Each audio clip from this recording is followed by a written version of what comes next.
escuchas La Pizarra y en este nuevo episodio tenemos un tema muy importante: niños inclusivos en la era digital. Tenemos una gran invitada, como lo había mencionado antes, la licenciada en Psicología Clínica, Natalie Carrillo.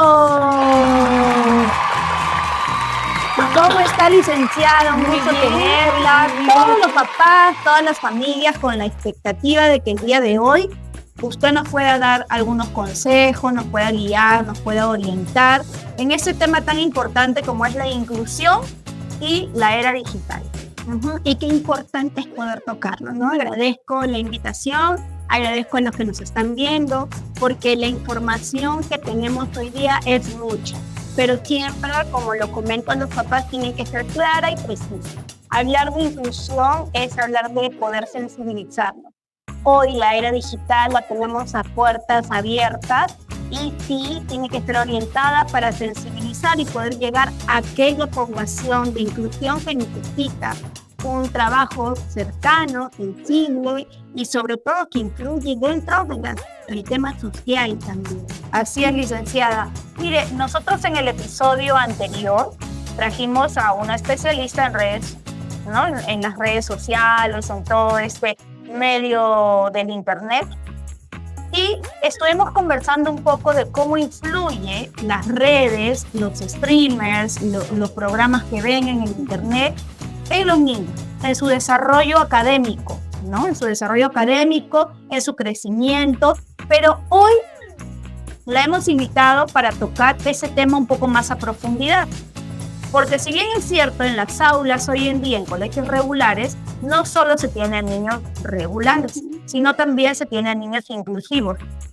Y sin ir muy lejos, creo que son la población que más utiliza los medios virtuales, ¿no? Los celulares, las tablets, porque de una u otra manera hay una palabra que los psicólogos siempre utilizan, que es para que ellos se controlen. ¿Cuál es la palabra? El autocontrol, ¿no? Esa palabra que hace que ellos se queden quietos, se queden tranquilitos. Entonces, veíamos pues que este sector de algunos niños son los que más utilizan. Y discúlpame que te interrumpa, también hay mi profesora Diara, es en la población donde no hay un control o una supervisión, ¿no? Entonces, qué importante lo que comenta desde el episodio anterior, que tanto los padres están informados de cómo poder supervisar una red social, y más aún cuando si tenemos a un niño que tiene pues un perfil de un autista o que toma las cosas muy literal, cómo toman la información que está recibiendo del internet o de los programas o desde youtubers, que ahora los tenemos pues muy común en las redes sociales, ¿no? Entonces ahí también es importante que los padres estén realmente informados de cómo supervisar, porque algo que comento mucho en las reuniones de padres que tengo es ya el papá que no sepa manejar un celular o que no sepa filtrar el internet, ya no se considera que esté informado. Como padres tenemos la responsabilidad de poder saber las herramientas, los juegos, el contenido y sobre todo la supervisión del contenido que están teniendo. ¿Cómo a veces es importante lo que usted dice, licenciada? Porque el padre, ¿cómo maneja muy bien el TikTok para ver, no sé, un voto? ¿Cómo maneja las redes sociales para ver el chinchín? ¿Cómo, no? La novela, la serie, las tucas que les gusta llorar. Pero no manejan para buscar herramientas de control a sus niños o de guía en todo lo que ven. Pero acá viene una pregunta importante, licenciada. ¿Cómo está afectando emocionalmente a los niños en general, no solamente a los inclusivos, porque también nos va a hablar de ellos, pero en general, cómo está afectando emocionalmente lo que ven en su comportamiento, en su conducta, en su día a día, en la escuela, en la casa? Porque si bien es cierto, con la experiencia que tengo, muchos docentes dicen a los padres de familia cuando tienen reuniones que los niños no se comportan igual en el colegio que en casa. No sé qué tanto tenga esto de cierto, pero usted que es la especialista, ¿qué nos podría decir? ¿Cómo está afectando eso emocionalmente? Bien, Efectivamente, no siempre están los comportamientos iguales, quizás similares, pero no iguales, porque el niño va o tiene la tendencia de poder tener ciertos desbordes en el colegio, o niños que en casa pues son muy parlanchinos, pero en el colegio sí viven. Entonces pueden ser los extremos. ¿Por qué? Por la confianza, por el perfil que ellos están teniendo. O cómo influye el tema del internet, es que por la desinformación, no sé si se ha dado cuenta, pero el nivel de agresividad es más fuerte. ¿Por qué? Porque estamos normalizando los juegos bruscos que vienen de los juegos de internet, o que vienen de los programas, o incluso los dibujos. Lo que antes nosotros teníamos dibujos con un contenido de mensajes, o tenían pues este contenido de poder integrar la familia en muchos dibujos que veíamos, pero actualmente no. Actualmente no sé si ustedes, me imagino que en los colegios con los niños pues está la distorsión de los contenidos, ¿no? La distorsión de los contenidos en los dibujos. Entonces eso genera un mayor nivel de agresividad. No quiero decir de que porque se va a igualar a que el niño sea agresivo, pero si es que están viendo y esto no está siendo supervisado, no está siendo normado, el padre se desinforma, o quizás el papá lo está normalizando también, porque también escuchamos padres que dicen, pues es normal, ¿no? Ya va a pasar. Entonces lo están normalizando, vienen al colegio y uno les dice, ¿por qué juegas así? Es que yo estoy jugando, ¿no? Y porque han normalizado el juego brusco. No tienen una noción de juego que puedan tener normas, criterios, empatía, ¿no? Dentro de la dinámica social. Entonces, esto de los juegos o de los dibujos no supervisados es lo que nos está jugando en contra en el nivel emocional y conductual de los niños. Es importante todo lo que dice la licenciada, porque, bueno, en el episodio anterior, como les dije, hablábamos de hazme acordar, Martín, el programa que se utiliza para controlar a los chicos a través del celular. Family Link. Exacto, el Family Link, ¿no? El Family Link que le ayuda a las familias, pues, ¿no? A tener un control de lo que ven y de lo que no ven. Pero como dice usted, hay familias que lo están normalizando. E incluso se escucha que algunas mamás le dicen a sus niñas, ahí viene mi Angelina Ballerina. ¿Cómo se llama esta? La capuchina, ¿no? La capuchina. Ahí viene mi capuchina, porque es como una bailarina de ballet en forma de capuchino. Y este dibujo que ha mencionado, que muchos de ellos crean este personaje y se integran como si fueran ellos los personajes. Ahora ya tengo un niño, perdónenme, licenciada, tengo un niño que, por ejemplo, él no puede prestar atención a la clase si no tiene todos sus muñequitos de brain rot de plástico en su carpeta. Uh-huh. Por ejemplo, ¿qué podríamos o qué nos podría decir de esa actitud, ¿no? No puede avanzar. Si él no tiene, se pone rebelde, se tira al piso, llora. Y usted sabe que hoy en día los profesores ya no son los profesores de antes, ¿no? Los profesores están bien limitados en su formación. Ya a un niño, si tú de repente le levantas la voz un poco para controlar, ya la mamá de repente te denuncia porque le gritaste, porque le estás haciendo, no sé, algún problema psicológico, le estás causando porque lo has gritado, etc. Entonces el profesor a veces no tiene las herramientas, ¿no? Para defenderse, para buscar qué hacer. Y los psicólogos de las instituciones, no todos trabajan al mismo nivel, ¿no? Hay psicólogos y psicólogos. Entonces, hay algunos que sí te orientan, que ayudan a las familias, pero hay otros que no. Y que siempre están, ya después le doy la cita, y no vemos un avance porque no hay un seguimiento. Entonces, ¿qué nos podría decir ante esa actitud, por ejemplo, del niño que no hace nada, no escribe, no trabaja, no participa oralmente, nada, si no tiene a sus personajes ahí en su carpeta?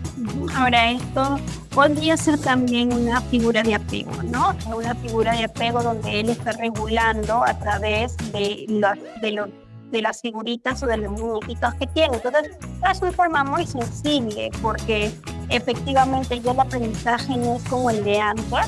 Sí hay que ser determinantes, pero esto habla de la conducta positiva positiva, ¿no? De incluso de un estilo de crianza positivo, de un manejo conductual en aula positivo, que no quiero decir que sea permisivo, sino que se cumplan las normas, las reglas con determinación, ¿no? Y qué mejor determinación que siempre digo, si es que la profesora, si es que la mamá genera un vínculo, ya tiene un 90% ganado, porque el niño no va a hacer las cosas por miedo, sino va a hacer las cosas por no quedar mal con la misma. Y muchas veces las profesoras son la prolongación de la mamá para ellos. Entonces, es como que si estoy en casa, no están llamando la atención, llego al colegio, también me gritan. Entonces, vivo en un caos o vivo con una culpa de sentir que todo lo estoy haciendo mal. Entonces, es importante ante esa conducta primero generar alternativas que puedan compensar las figuritas que tienen, ¿no? Y dándole alternativas porque todo se trabaja de manera progresiva y más aún cuando hay fijaciones. Romper fijaciones es un tema muy sensible porque tiene que ser progresivo, tiene que ser con mucha cautela y tiene que ir de tal forma que el niño sienta también que si yo le estoy quitando un muñequito un día, hay un espacio seguro, ¿no? Entonces, ese es el manejo, que eso tiene que trabajar mucho con la parte inclusiva, pero esto no viene solo, esto también viene desde casa. Si es que en casa yo le estoy permitiendo que esté todo el día con sus figuras de apego, entonces, ¿en qué momento voy a permitir la autonomía o la evolución también del niño, ¿no? Licenciada, dígame, ¿y este apego a los objetos que traen los niños a la escuela, al colegio, también genera problemas en su autoestima? Claro, porque tengamos en cuenta que yo necesito eso, pues entonces ya basta que desde pequeñito el chupón, el muñequito, el trapito, ya va generando bajo el esquema, ¿no? De ellos cómo interpretan la necesidad de tener algo para poder sentirse seguros.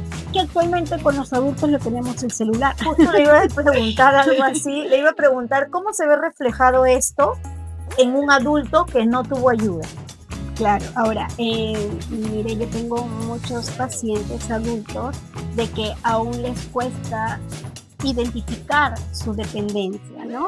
Y no hablemos de dependencia desde una forma negativa, como que mira, eres dependiente, sino una dependencia en que, ¿por qué es que no tienes autonomía? ¿No? O sea, ¿qué está pasando como adulto que no tienes autonomía? Actualmente vemos el celular, el tener que subir a redes sociales, los likes que tenemos, los comentarios, que si ya no me comentó, me pongo triste, si no me pusieron el corazón, mi TikTok no ha tenido tantas reproducciones, o sea, vivimos en una parte superficial donde no estamos ahondando lo emocional, entonces en los adultos se fija eso, ¿no? Y es importante también tener en cuenta e identificar como adulto, porque siempre digo, mi Diara, si es que un adulto no está equilibrado, es difícil que sostengan a los hijos.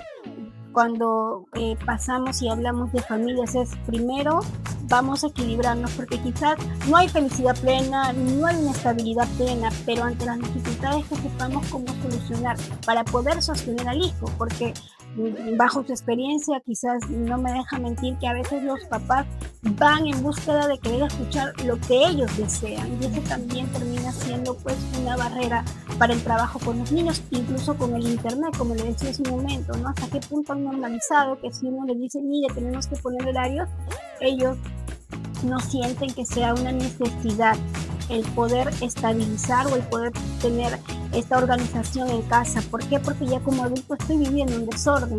Papás que están limitados a almorzarse en el celular, por ejemplo, ¿no? Yo le manejo mucho con los papás, pongan normas en casa, familiares, ¿no? Que entre todos no nos gritamos, que entre todos tenemos que retirar el celular de la mesa, compartir, porque nos estamos olvidando del vínculo que es importante en la familia.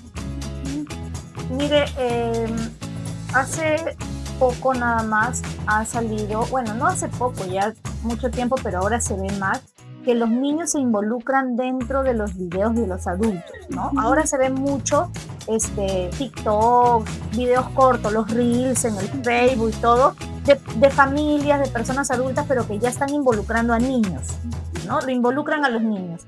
Hasta incluso hay niños que tienen sus propias cuentas, ¿no? Que tienen sus propias cuentas y que, como dice usted, hay niños que ahora se basa su comportamiento, su manera de ser, sus conductas, todo en cuántos likes tengo o cuántos seguidores tengo, porque ahora se habla mucho de eso. Y no nos olvidemos que muchas veces cuando no, yo le puedo dar quizás a mi hija un TikTok para que ella pueda usarlo con un contenido que vaya a ayudar, ¿no? Porque en TikTok también vemos niñas de 10, de 11 años hablando de los derechos de los niños, ¿no? O sea, dentro del contenido que pueden hacer.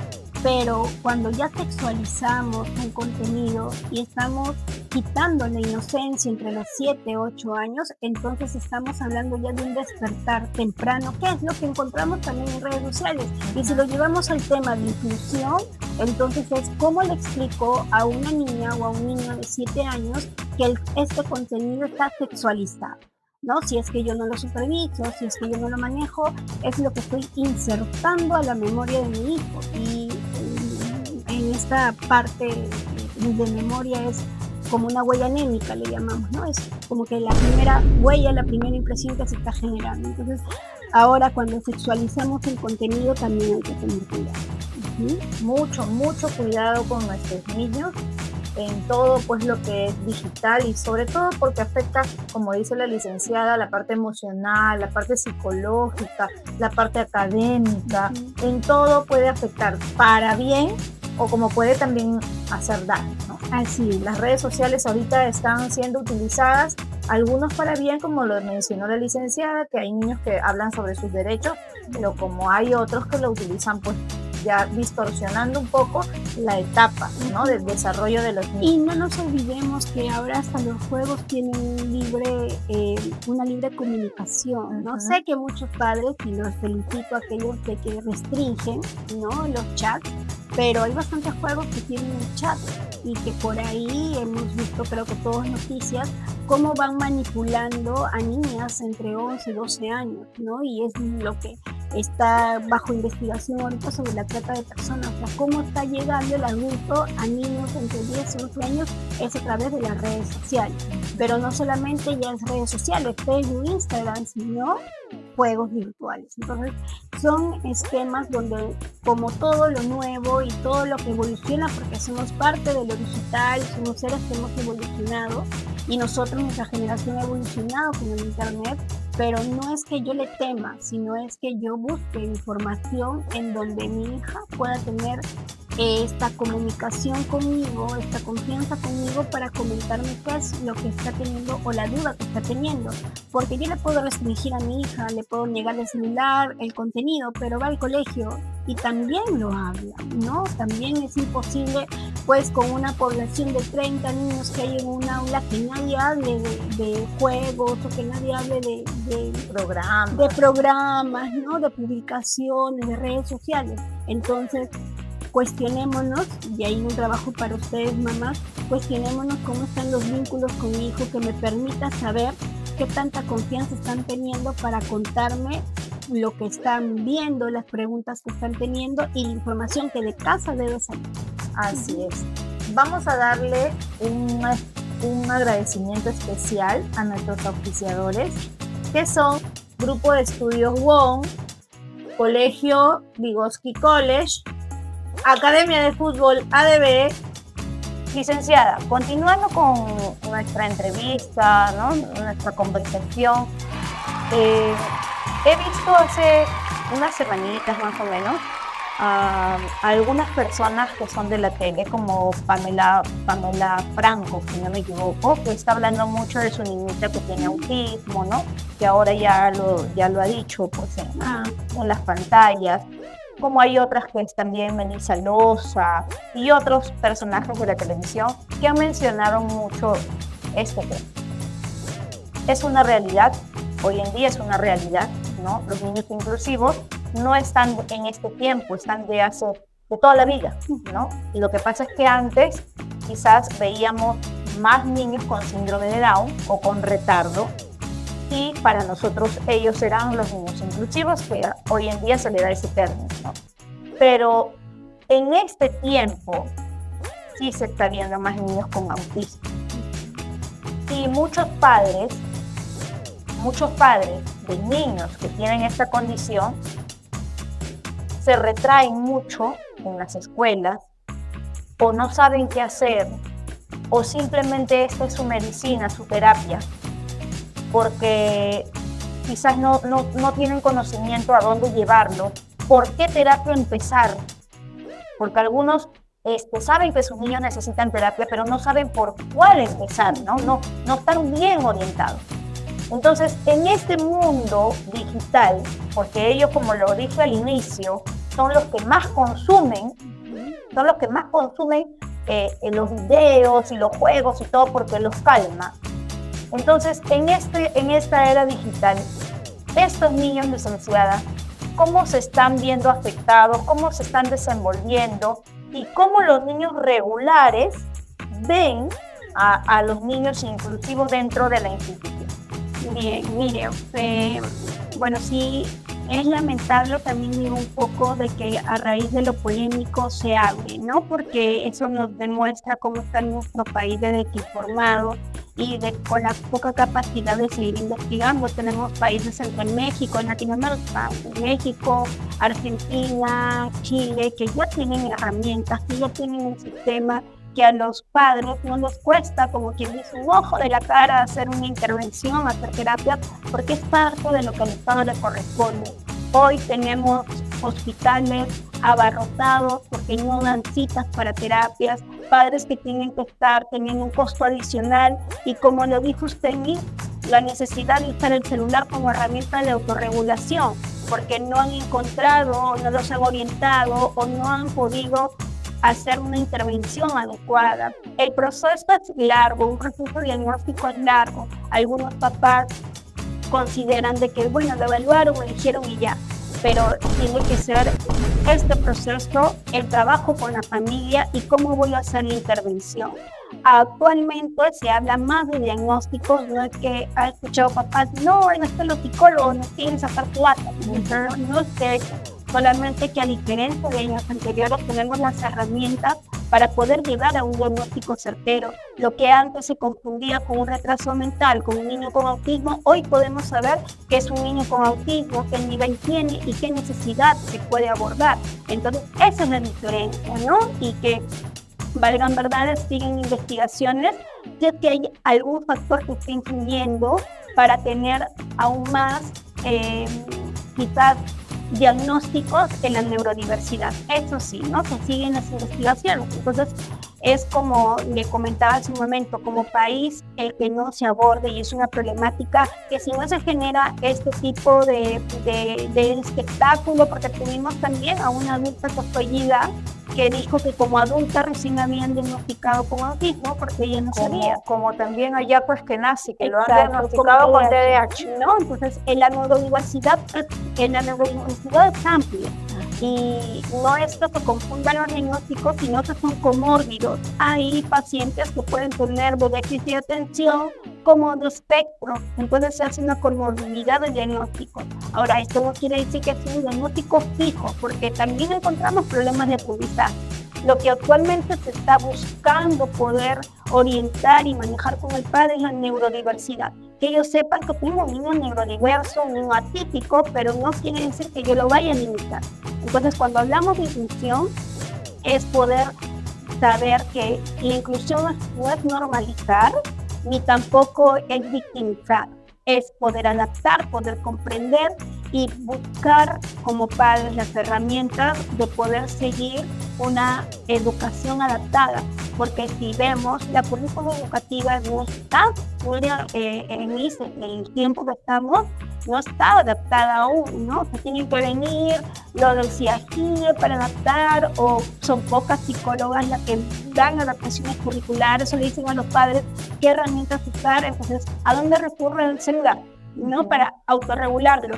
Pero tengo pacientes de que con padres pues, muy responsables que como autorreguladores ya le están dando juguetes positivos, juguetes kinestésicos, actividades y que lo último que usan es el celular. Pero esta herramienta ¿es mala o es manejable para niños inclusivos?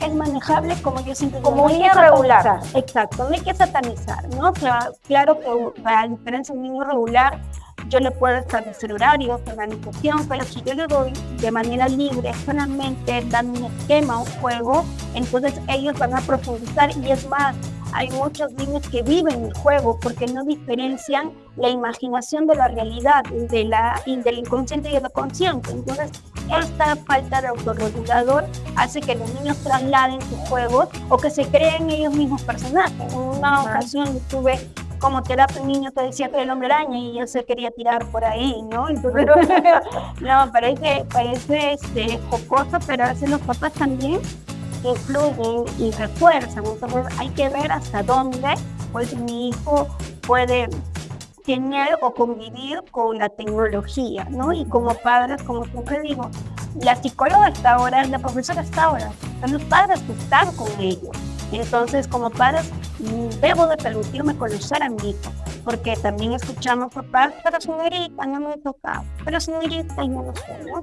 Entonces ya ahí se están limitando a poder ejercer una buena paternidad y poder pues, tener un seguimiento con ellos, ¿no? Porque, licenciada, esta herramienta para las escuelas, para las instituciones, que los niños no lo tengan en la escuela es bastante complejo. Antes habían algunas actividades que hoy en día también se trabajan, pero que regulaban más a los niños.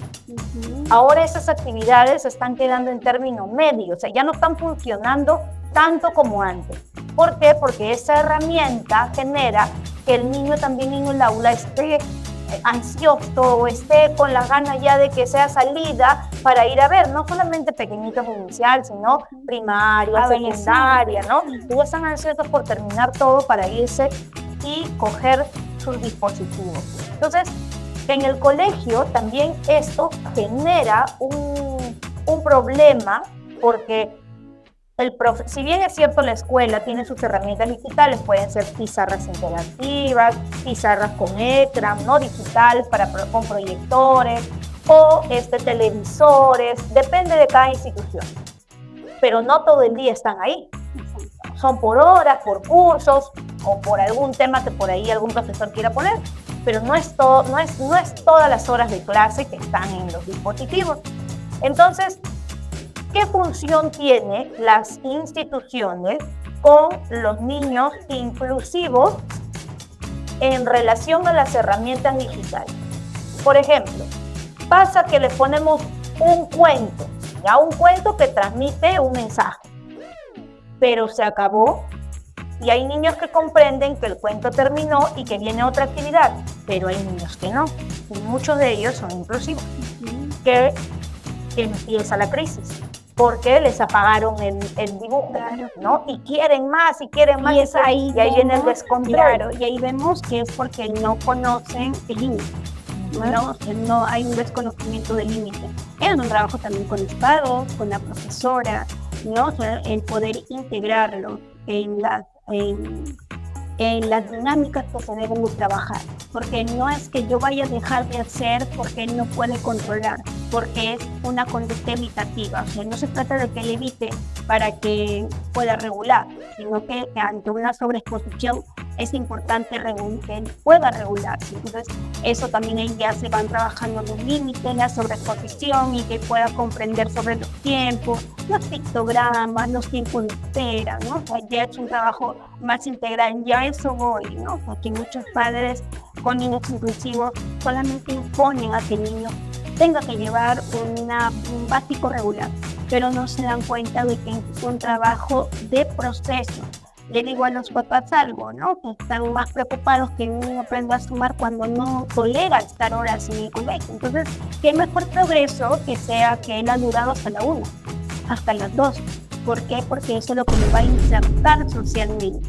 Justo, licenciada, viene la pregunta del millón. Yo sé que todas las instituciones quieren hacer esta pregunta, quieren esa respuesta ya. Sí o sí, un niño inclusivo de cualquier nivel, ¿no? Hablando del autismo, por ejemplo, cualquier niño inclusivo debe estar en una institución educativa regular. Ya, es importante tener un perfil psicológico, es importante saber los niveles cognitivos, es importante saber los niveles de atención y concentración. ¿Por qué? Porque no es que yo vaya a incluirlo a un aula de 30 niños. ¿no? Porque vienen mamás y matriculan y hasta te denuncian o te amenazan que te van a denunciar porque no lo quieren recibir, porque no aceptan las normas, ¿no?, del ministerio, que son 2 por aula, no creen o dicen lo están rechazando, me lo están discriminando, no lo quieren. Hay que tener en cuenta que hay mucho dolor en las madres, ¿no? Porque ellas vienen de bastante negativas de colegios, se sienten discriminadas porque efectivamente ya hasta que en algún momento lo hayan sentido para personalizar situaciones. Entonces, actualmente tenemos muchas mamás así, pero sí es importante poderles explicar para que ellas como madres se sientan cómodas de que su hijo pueda rendir, porque no es lo mismo tener un niño con un espectro autismo que tenga déficit de atención, meterlo en un aula de 30 va a ser perjudicial para él, ¿no? Entonces, si yo tengo un niño con un espectro autismo, con un nivel funcional, entonces sí se puede incluir. Es importante saber, ¿sí?, para poder tener en cuenta cómo manejo la inclusión educativa. Es importantísimo, es importantísimo porque yo como docente he pasado por varias instituciones y se ve, ¿no? Se ve que algunas mamás incluso, como dice usted, han sido rechazadas en varias escuelas, vienen tristes, todo, pero también hay mamás que sus niños no tienen un diagnóstico, no llevan terapias y de frente los matriculan y los profesores, ni los padres saben qué hacer, menos los profesores, ¿no? Porque de repente ya tú sabes que vas a recibir a un niño inclusivo con el que vas a trabajar, pero no sabes la magnitud de la inclusión del niño, ¿no? Porque hay niños que, como dice usted, se pueden sentar, pueden trabajar, quizás son un poco dispersos, pero se puede manejar, tienen indicaciones. Como hay otros que no, son agresivos, pegan a sus compañeros y esto, más allá de un tema de empatía, también es un tema de responsabilidad. Así es. Porque esos niños, como le decía, algunos son agresivos y lastiman a otros regulares. Y por eso de repente también vienen conflictos entre padres, ¿no? O que se golpean, se lastiman, se autoagreden, se quitan las prendas de vestir. ¿Cómo controlar eso, no? Claro, y es llevar a la conciencia del padre, ¿no? Conozco muchos papás con un estilo de crianza muy diligente, diría yo, porque es someterlo al niño a una exposición en donde también lo vamos a lastimar emocionalmente, ¿no? Hay muchas mamás que no son responsables, lamentablemente, no llevan una intervención y solamente escuchan lo que ellas quieren escuchar, pero no pueden ver la realidad. No juzgo, ¿no? Porque hay mucho dolor de las mamás y es por eso que es importante que ante cualquier diagnóstico los padres también puedan recibir un tratamiento de aceptación, un proceso para poder saber de que no es que yo he fallado como padre, porque algunos padres se lo atribuyen, ¿no? ¿En qué he fallado? ¿Por qué la vida me tocó así? Y muchas cosas se interpretan ante el diagnóstico, pero si es que la mamá o el papá pasan este proceso, yo le aseguro a mí que el acompañamiento va a estar y se ve. Bajo mi experiencia, le puedo decir cuando un niño tiene intervención, cuando los padres son constantes, claro que no va a tener un resultado como un regular, pero ya hay un proceso y un progreso que ellos han tenido sin manejar el año. O sea, nosotros en la escuela tenemos niños inclusivos que se nota el trabajo que usted dice de los padres de familia, ¿no? Que se nota el trabajo que hacen los psicólogos en las terapias, porque se refleja en el aula, con la conducta del niño, con los avances que se ve año tras año, ¿no? Entonces, yo como le mencionaba, más allá de un tema de empatía que debe haber entre las familias, de niños regulares e inclusivos, es un tema de responsabilidad y de querer tener las ganas de integrar a nuestros niños a la sociedad. Porque si nosotros no queremos que a nuestros niños los rechacen, que a nuestros niños los excluyan o que nos sintamos terriblemente dolidas, pues tenemos que trabajarlo, ¿no? Tenemos que trabajarlo y para eso están los especialistas, están los psicólogos. Inicia, creo que quizás se haga un poco de polémica, pero hay mucho sesgo respecto a la psiquiatría infantil, ¿no? Muchos papás que se niegan a que los niños pasen por psiquiatría. La medicación quizás es un regulador. Es que seguro creerán, licenciada, que ay, ¿cómo lo voy a llevar al psiquiatra? Ni que fuera loco. Exacto, ¿no? O sea, porque ya tenemos esquemas, incluso está con los psicólogos también, pero no se niegan a la posibilidad.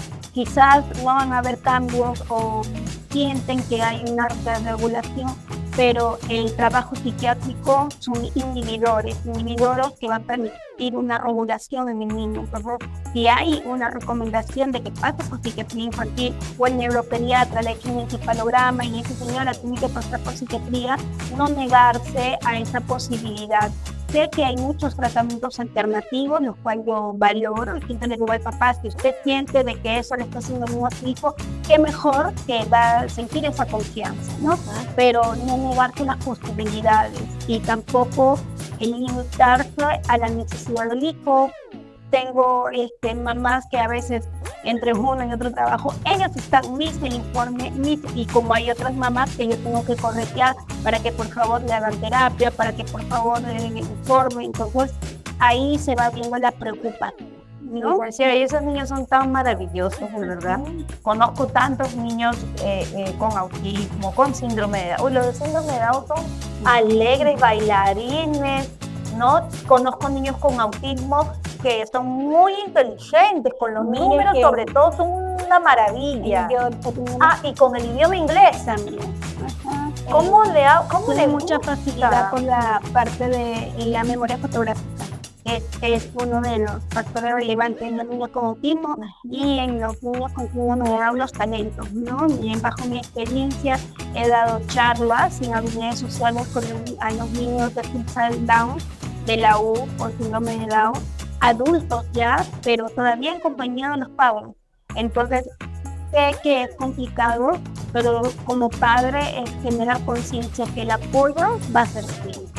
Y estos niños han campeonado, hay niños que están actuando, hay otros que son campeones en marinera, hay otros de que